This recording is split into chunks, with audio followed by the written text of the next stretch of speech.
جو طبیبان جوہر علوی میں شمار کیے جا سکتے ہیں۔ پیغمبر اور شیخ کی طبیب کے ساتھ مثال کیوں دی گئی ہے؟ اس لیے کہ جس طرح آپ دیکھیں کہ طبیب جو ہے نبض دیکھ کر بیمار کے مرض سے واقف ہو کر مختلف ادویہ اور شربت بیمار کی قوت کا اندازہ لگا کے بتاتا ہے۔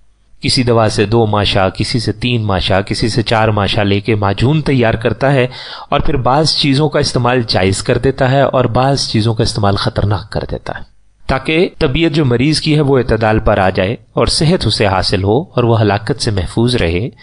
اسی طرح پیغمبر وقت یا نائب پیغمبر کو جب یہ علم ہو جاتا ہے کہ کسی شخص کے اعتقاد میں کیا مرض ہے، تو وہ احکام شریعت سے کوئی نسخہ تجویز کرتا ہے۔ دیکھیں فرائض اور واجبات تو اپنی جگہ موجود ہیں، وہ تو ایک بات ہی علیحدہ ہے، وہ تو کرنا ہی کرنا ہے جو مرضی ہو جائے۔ اس کے علاوہ بات ہو رہی ہے کہ کوئی ایسا نسخہ وہ تیار کرتا ہے احکام شریعت سے کہ وہ بیمار باطن جو ہے استعمال کرے اور اس کو فائدہ اٹھائے۔ کبھی 2 رکعت، کبھی 3 رکعت، کبھی 4 رکعت سے ایک معجون تیار ہوتی ہے۔ کسی چیز کو حلال کر دیا جاتا ہے، کسی چیز کو حرام کر دیا جاتا ہے۔ دیکھو بہت سی حلال چیزیں ہیں جو بیماری کی صورت میں منع کر دی جاتی ہیں، تو کسی چیز کو جائز کر دیا جاتا ہے، کسی کو حرام کر دیا جاتا ہے۔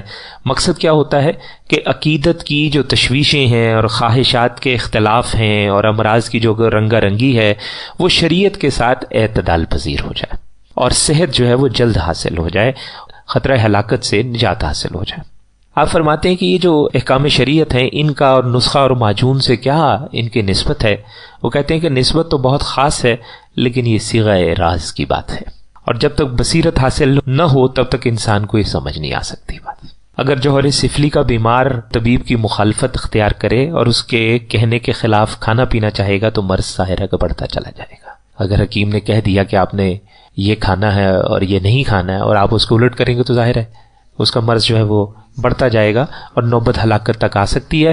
اسی طرح جوہر علوی کا مریض اگر شریعت کی مخالفت شروع کر دے گا، اس کے حکم کے خلاف کام کرے گا، تو پھر تو مرض ضلالت لازمی طور پہ جو ہے وہ قوی تر ہوتا چلا جائے گا اور آخر میں جہالت کی موت مرے گا۔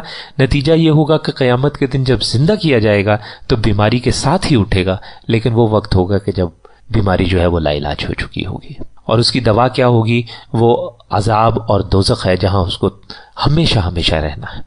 اس کے مقابلے پہ اگر اس نے احکام صاحب شرع کی نگہداشت کی، نواہی سے اس نے اجتناب رکھا، اوامر کو وہ بجا لایا، تو ایسی تندرستی باطن کی حاصل ہوگی کہ جینا تو جینا ہے، مرنا بھی اس کا جینا ہو جاتا ہے۔ جیسا کہ ایک مستند قول ہے کہ الا ان اولیاء اللہ لا یموتون بل ینتقلون من دار الی دار، کہ اولیاء اللہ مرتے نہیں ہیں، اس مکان سے اس مکان میں نقل کر جاتے ہیں۔ کہتے ہیں انتقال فرما گئے، منتقل ہو گئے۔ ان کا جینا تو جینا ہوتا ہی ہے، ان کا مرنا بھی جینا ہو جاتا ہے، اور موت ظاہری کے بعد بھی ان کی عقل کامل رہتی ہے، ان کا ڈھانچہ درست رہتا ہے، ہاتھ پاؤں دیگر اعضاء مضبوط رہتے ہیں، روحانی غذاؤں سے وہ اپنے حقوق پورے کرتے رہتے ہیں۔ قیامت کے بعد یہ لوگ ہمیشہ ہمیشہ جنت میں رہیں گے۔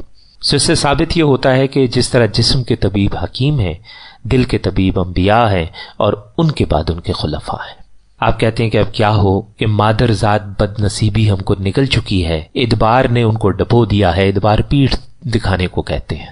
صحبت رسول جو ہے وہ اب ناپید ہو گئی ہے، کیونکہ یہ دروازہ تو اب ختم ہو گیا ہے کہ حضور اکرم صلی اللہ علیہ وآلہ وسلم خاتم النبیین ہیں اور خاتم الرسل ہیں، اور خلیفہ پیغمبر کا ملنا بھی بہت دشوار ہے۔ آپ ارد گرد اپنے دیکھیے، روحانیت کے نام پہ عجیب دکانداری چل رہی ہے۔ عامل حضرات، ہماری ایک تو یہ ہے کہ عوام میں بھی ایک بڑا مسئلہ ہے کہ عاملوں میں اور بزرگوں میں فرق ہی نہیں سمجھتے۔ ابھی پچھلے دنوں ہمارے عزیز ہیں لاہور میں عمران صاحب، میری درخواست پہ انہوں نے ایک محفل ذکر و نعت کا انتظام کیا۔ پتہ چلا کہ بڑی کامیاب رہی محفل کے بعد لوگوں نے بڑا ان کا شکریہ ادا کیا، بڑی تعریف کی، اور اس کے بعد پوچھا یہ کہ آپ کے پیر صاحب تعویذ کرتے ہیں یا نہیں کرتے ہیں؟ لیکن بات وہیں پہ آ گئی، کیا فائدہ ہوا؟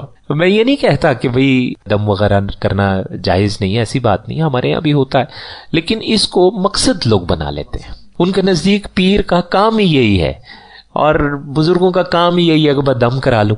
ہاں کچھ ایسا بھی ہے، یہ جو عامل حضرات ہیں اور یہ جو اسی طرح دکاندار جھوٹے یہ جو بیٹھے ہوئے ہیں، شعبدہ باز بیٹھے ہوئے ہیں، انہوں نے تو یہ بھی بات ٹھیک ہے، لیکن بہرحال اپنا بھی انسان کو ذہن استعمال کرنا چاہیے، وہ دل استعمال کرنا چاہیے۔ میں بڑی لطف کی بات ہوئی، ایک عزیز ہمارے بیمار ہو گئے تو ان کے والد صاحب نے پہلی دفعہ ان کو خیر کہیں پتہ چلا، انہوں نے کسی طرح رابطہ کیا، میرا ایک اسٹوڈنٹ تھا، ان کے عزیز تھے، وہ لے گیا مجھے وہاں پہ. بہرحال جی اس بچے کا علاج شروع ہوا. جب کوئی 80-85% اس کا علاج ہو گیا، اس نے آنا بند کر دیا. اچھا مجھے شبہ تو ہو گیا کہ معاملہ کچھ اور ہے، لیکن بہرحال میں خاموش رہا. تو کوئی 2-3 مہینے کے بعد وہ مرض جو اس کا تھا وہ پہلے سے زیادہ شدت کے ساتھ واپس آ گیا. جب مکمل علاج نہیں ہوا، آدھا بیچ میں رہ گیا، تو ظاہر ایسا ہی ہوتا. تو اس کے بعد پھر یہ ہوا کہ پھر وہ بھاگے آئے. تو دوبارہ علاج شروع کرنے سے پہلے میں نے ان کے والد صاحب کو بٹھا لیا. میں نے کہا ذرا آپ میرے پاس بیٹھیے، اور میں نے ان سے عرض کیا کہ اگر آپ کے ذہن کے کسی کونے میں کوئی ایسی بات ہے کہ جی ہمیں کوئی شوق ہوتا ہے کہ جی یہ اس طرح ایک بچہ آنا شروع ہوا ہے تو وہ ہمارے پاس آ جائے، کوئی مرید ہو جائے، کوئی مسلسل ہمارے پاس باقاعدگی سے آنا جانا شروع کرے، تو مجھے کوئی دلچسپی نہیں ہے. آپ خدا کے لیے اپنے بچے کا علاج پورا کرائیں. بات ہوئی کہ وہ انہوں نے پھر تسلیم کر لیا. انہوں نے کہا ہاں میں بس یہی تھا میرے ذہن میں، کوئی بہت زیادہ اس طرف نہ چلنا شروع ہو جائے. تو آپ یہ دیکھیے نا کہ ہمارے یہاں یہ رجحان نہیں یہی ہے کہ بس علاج وغیرہ کرا لو، اس سے زیادہ کچھ نہیں. ہاں اس طرف کہیں چل نہ پڑے کوئی. تو وہ جو اپنی روحانی بیماریاں ہیں، باطنی بیماریاں، اس طرف توجہ نہیں ہے. ہاں جی بس ہاں اپنے اپنے مفاد کی بات ہے. بس کوئی ضرورت پڑ گئی ہے تو ٹھیک ہے، ورنہ بھائی دور ہی رہو. کہیں یہ نہ ہو کہ بچہ بھی ہاتھ میں تسبیح پکڑ کے تو اسی طرف چل پڑے. تو باطنی جو ہے نا بیماریوں کی طرف رجحان، ان کے علاج کا رجحان نہیں ہے. بس کوئی مشکل ہو گئی تو کسی کو ڈھونڈ لو. آپ دیکھ لیجئے کہ اگر کوئی بزرگ ہیں جن کے فرض کریں سینکڑوں بھی اگر مرید ہیں، تو ان میں سے صحیح جو مرید ہوں گے وہ 1-2 ہی ہوں گے. باقی سب یہ اسی لیے ہوتے ہیں کہ بس ٹھیک ہے پیر پکڑ لیا ہے، مشکلات حل ہوتی رہیں گی. حالانکہ میں یہ نہیں کہتا کہ ان سے کوئی دنیاوی کام نہ کروایا جائے، لیکن میں یہ کہتا ہوں کہ اس کو مقصد نہ سمجھا جائے. یہ غلط بات ہے. ہاں مشکل ہو گئی ہے، ظاہر ہے مشکل ہو گئی ہے، تو پھر تو بہرحال اللہ تعالیٰ خیر فرمائے. تو یہ ایک مسئلہ ہے. تو آپ فرماتے ہیں کہ اب صورتحال یہ ہے، خلیفہ پیغمبر کا ملنا بھی دشوار ہے، اور اس کی وجہ یہ ہے کہ ان کی ذات بابرکات جو ہے وہ اس عالم میں بہت کم ہے. کوئی بزرگ شاذ و نادر ہیں بھی تو وہ چھپے ہوئے ہیں. آپ کہتے ہیں کہ ہم تو مدبر ہو چکے. مدبر کہتے ہیں بد نصیب کو، بدبخت کو، کہ ہم تو بد نصیب ہو گئے کہ کسی مقبول کو ہم ڈھونڈ کر نکالیں بھی تو کیسے نکالیں، ہم ان تک پہنچے بھی تو کیسے پہنچے. تو بظاہر ایسے لگتا ہے کہ یہ در بھی بند ہو گیا. وہ خسرو نے کیا خوب کہا ہے نا کہ در مجلس وصالت دریا کشند مستاں، چون دور خسرو آمد میں در صبو نماند. کہ تیرے وصال کی مجلس میں مست لوگ جو ہیں وہ خم کے خم لنڈا رہے ہیں، اور جب خسرو کی باری آئی ہے تو مٹکے میں شراب ہی ختم ہو گئی. تو مطلب یہ ہے کہ اب صورتحال یہ ہے کہ ہم اپنے ارد گرد اگر دیکھیں تو ہمیں جو خلیفہ ہیں، وعلیکم السلام ورحمۃ اللہ، کہ جو خلیفہ پیغمبر ہیں ان کا ملنا ہی اب بڑا مشکل ہو گیا. تو جب خسرو کی باری آئی ہے تو مٹکے سے شراب ہی ختم ہو گئی ہے. اب وہ ملتے ہی کچھ نہیں ہے. ایسی صورت میں ہم جیسے بیماروں کا، مریضوں کا، خاکساروں کا، بد نصیبوں کا، ہمارے پاس اس کے علاوہ کوئی چارہ نہیں ہے کہ ان کی کتابوں سے استفادہ کریں. ان کی کتابیں جن میں عقائد اور معاملات لکھے ہوئے ہیں اور روش طریقے لکھے ہوئے ہیں، ان کو دیکھیں اور انہی کتابوں کو اپنا امام بنا لیں، انہی کتابوں کو اپنا پیشوا بنا لیں. کہتے ہیں کہ جی اگر آفتاب دولت ہم بد نصیبوں کے وقت میں غروب ہو گیا ہے تو خیر ہے، بارے چراغ تو ہے. ھذا کثیر منا، کہ ہم لوگوں کے لیے یہی کافی ہے. از بخت بدم اگر فروشت خورشید، از نور رخت مہا چراغ گیرم. کہ اگر میری بدبختی کے سبب سورج ڈوب چکا ہے تو اے چاند سے محبوب تیرے چہرے کی چمک سے میں چراغ کا کام لے لوں گا. تو نا امیدی نہیں ہے. آپ کہتے ہیں کہ اگر خدا نہ خواستہ اگر ان کی کتابیں دیکھنا بھی نصیب نہ ہو تو اس وقت کیا ہم، کیا تم، کیا فرعون، کیا نمرود، کیا ابو لہب، کیا ابو جہل، سب برابر ہیں. بڑی سخت بات کہہ دی ہے. یہ بزرگان دین جو ہے نا یہ اسی طرح کی سخت باتیں کیا کرتے ہیں. وہ اپنا ان کا رنگ ہے. جی ہاں بالکل، ایک اپنا انداز ہے ان کا. تو یہ ایسی ہی باتیں کیا کرتے ہیں یہ لوگ. لیکن آپ یہ بھی ساتھ کہتے ہیں کہ نا امیدی کی کوئی وجہ نہیں ہے. خون جگر پیتے رہو، جاں کنی کرتے رہو، خوب اضطراب پیدا کرو، اچھی طرح شور و فریاد سے کام لو. دیکھو تو صحیح کہ کس طرح لطف کی ہوا جو ہے وہ دکھ کے ماروں اور مصیبت کے ماروں کو اڑا لیتی ہے اور گلشن تقرب میں پہنچا دیتی ہے، مقام قرب حاصل ہو جاتا ہے. مثال ہے کہ 7 لاکھ برس سے طاعت و عبادت کے ملک میں کیسے کیسے سالکان سجادہ نشین تھے. فرشتوں کی بات ہو رہی ہے. اور حضرت آدم علیہ السلام کی پیدائش سے پہلے جو اللہ تعالیٰ کے نیک جنات میں سے اور دوسری جو بھی مخلوق تھی اس میں سے لوگ تھے، ان کی بات ہو رہی ہے کہ وہ تو کیسے کیسے کمال لوگ تھے، طاعت اور عبادت ان پہ ختم تھی، اتنی انہوں نے عبادتیں کی.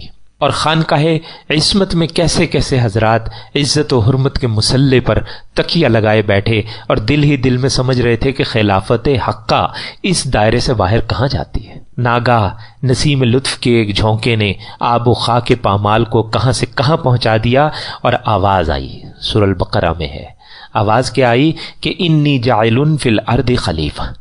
اور اس کی کوئی پرواہ نہیں کی کہ اتنے عرصے سے اتنے نیک مخلوق جو ہے اور اتنی پرہیزگار مخلوق پہلے سے موجود ہے.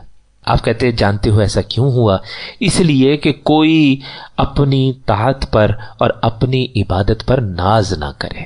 یہ ہم انسانوں کے لیے سبق ہے. کوئی مفلس، کوئی گناہگار نا امید نہ ہو، اسی پر موقوف نہیں ہے. آپ کہتے ہیں کہ جماعت ساحران فرعون کی طرف نظر کرو. عنایت سابق نے لطف سے کیسا کام کیا.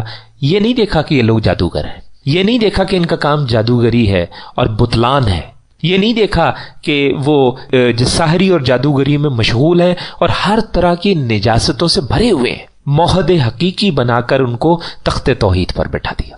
تاریخ دیکھیں آپ، جتنے جادوگر تھے سب کے سب ایمان لے آئے تھے، اور بڑا مرتبہ ہے اب ان لوگوں کا. اور جتنے بھی لوگ تھے، کسی جگہ مجھے یہ اتفاق ہوا ہے، کسی جگہ لوگ کہتے ہیں کہ شاید کو 2000 تھے، کچھ لوگ کہتے ہیں کہ شاید 4000 تھے. ان سب کو فرعون نے مسلوب کر دیا تھا. وہ خوشی سے مسلوب ہو گئے کہ نہیں، اب ہم نے ایک اللہ پر ایمان ہم لے آئے ہیں، اب اس سے نہیں ہم پلٹیں گے، جو کر سکتا ہے کر لے. یہ ہے ایمان. ہم اپنے گریبان میں دیکھیں، ہمیں تو ہلکی سی بھی تکلیف پہنچی تو ہم، لیکن ایمان قبول کیا تھا، سچے دل کے ساتھ اوپر چڑھ گئے. تو ان کو تخت توحید پر بٹھا دیا اللہ تعالیٰ نے، ان کو تاج معرفت ان کے سر پر رکھ دیا اللہ تبارک و تعالیٰ نے. کیسا عجیب و غریب تماشا سارے جہان کو دکھا دیا کہ ہم جب کسی افتادہ و تباہ کار کو قبول کرتے ہیں تو اس بات کو نہیں دیکھتے کہ وہ کون ہے، اور جب کسی سر بلند کو نظر سے گراتے ہیں تو اس وقت بھی کچھ خیال نہیں کرتے کہ وہ کیا ہے اور کام اس کا کس درجے کے لائق تھا. تو اصل بات جو ہاتھ آئی وہ کیا آئی؟ بزرگان دین کی تلاش ضروری ہے. نہ ملے ان کی کتابوں سے استفادہ کیا جائے. ان سے بھی بات نہ بن رہی ہو تو کیا کریں؟ خون جگر پیتے رہیں، جاں کنی کرتے رہیں، خوب اضطراب پیدا کریں، اس کے آگے گڑگڑائیں، شور و فریاد کریں، جو کہ نا امیدی کا مقام نہیں ہے. انشاءاللہ تعالی اللہ تبارک و تعالی ایسے اسباب پیدا فرمائیں گے کہ آپ کی اصلاح کے لیے اور باطنی بیماریوں کے لیے صحیح طبیب جو ہے وہ آپ کو حاصل ہو جائے گا. تو اللہ تعالی ہم سب کو ایک سچا طبیب جوہر علوی جو ہے وہ عطا فرمائے. وصلی اللہ علی خیر خلقہ سیدنا و مولانا محمد وعلی آلہ و اصحابہ اجمعین برحمتک یا ارحم الراحمین.